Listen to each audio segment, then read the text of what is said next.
At-Tabari berkata, di dunia ini hari ini, anak-anak Adam adalah keturunan langsung dari Nuh dan tidak ada keturunan Adam lainnya.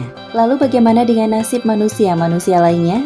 Setelah Bahtera tiba di Al-Judi, Al-Quran mengabadikan momen-momen yang terjadi di sana. Dan difirmankan, hai bumi, terlanlah airmu, dan hai langit, hujan berhentilah. Dan air pun disurutkan. Perintah pun diselesaikan dan Bahtera itu pun berlabuh di atas bukit Judi. Dan dikatakan, binasalah orang-orang yang zalim.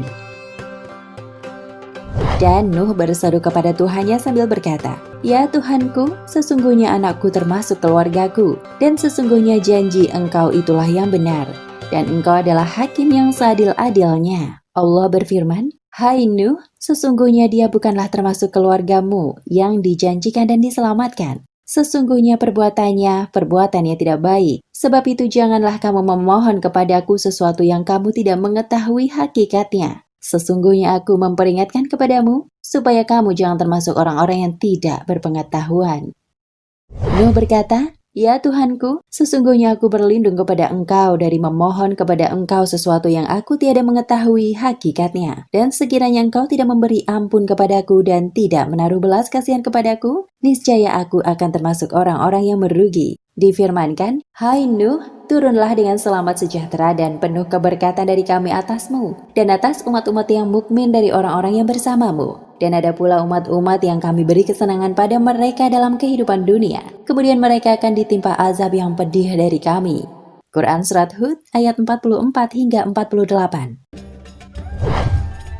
Qatadah bin An-Nu'man meriwayatkan peristiwa selanjutnya. Ketika Nuh turun dari Bahtera pada hari ke-10 Al-Muharram, dia berkata kepada mereka yang bersamanya, bagi kalian yang telah berpuasa harus menyelesaikan puasanya, dan bagi kalian yang telah berbuka puasa harus berpuasa.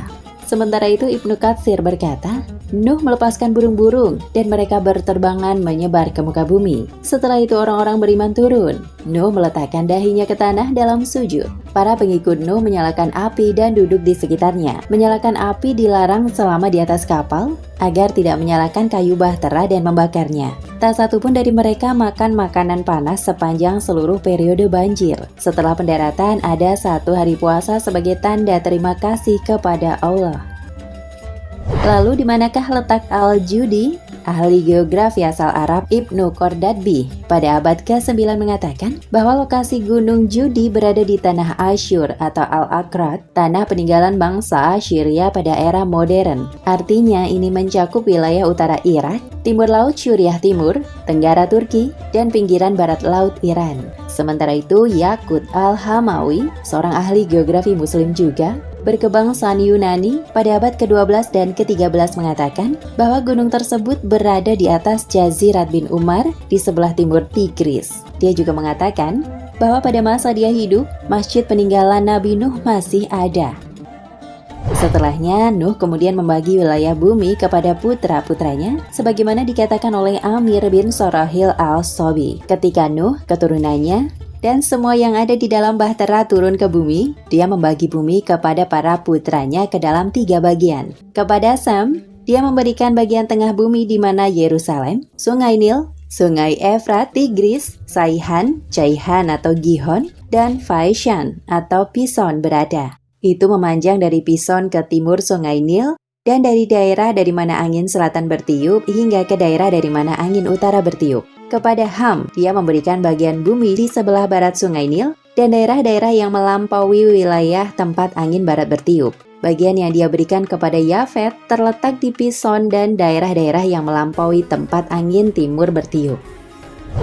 Menurut Ibnu Katsir, setelah Nuh mendarat di Al-Judi dan melanjutkan hidupnya bersama orang-orang yang beriman, Al-Quran menutup tirai pada kisah selanjutnya. Tidak diketahui bagaimana urusan dia dengan para pengikutnya berlanjut. Yang diketahui atau dapat dipastikan adalah bahwa pada saat kematiannya, dia meminta putranya untuk menyembah hanya kepada Allah saja. Nuh kemudian meninggal. Abdullah bin Amr bin Al-As meriwayatkan bahwa Nabi Muhammad SAW berkata, Ketika kematian Rasul Allah Nuh mendekat, dia memperingatkan para putranya, "Sungguh aku akan memberimu nasihat yang jauh jangkauannya, memerintahkan kalian untuk melakukan dua hal, dan memperingatkan kalian untuk tidak melakukan dua hal juga. Aku meminta kalian untuk beriman bahwa tidak ada Tuhan selain Allah, dan bahwa jika 7 langit dan 7 bumi diletakkan pada satu sisi dari suatu ukuran, dan kata-kata tidak ada Tuhan selain Allah ditempatkan di sisi lain, yang terakhir akan lebih besar daripada yang pertama. Aku memperingatkan kalian untuk tidak menyekutukan Allah dan melawan kesombongan." Sahih Al-Bukhari.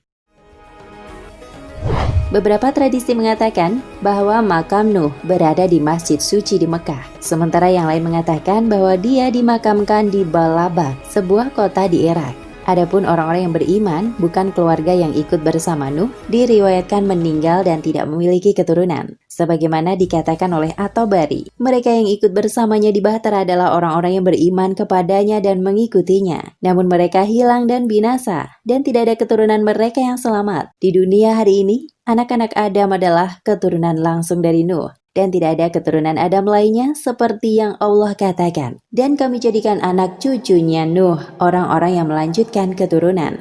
Quran Surat As-Saffat ayat 77. Ulama pada masa awal Islam Ibnu Abbas pun mengatakan hal yang serupa ketika menjelaskan tentang ayat di atas. Ibnu Abbas berkata, hanya keturunan dari Nuh yang tersisa. Allahu a'lam.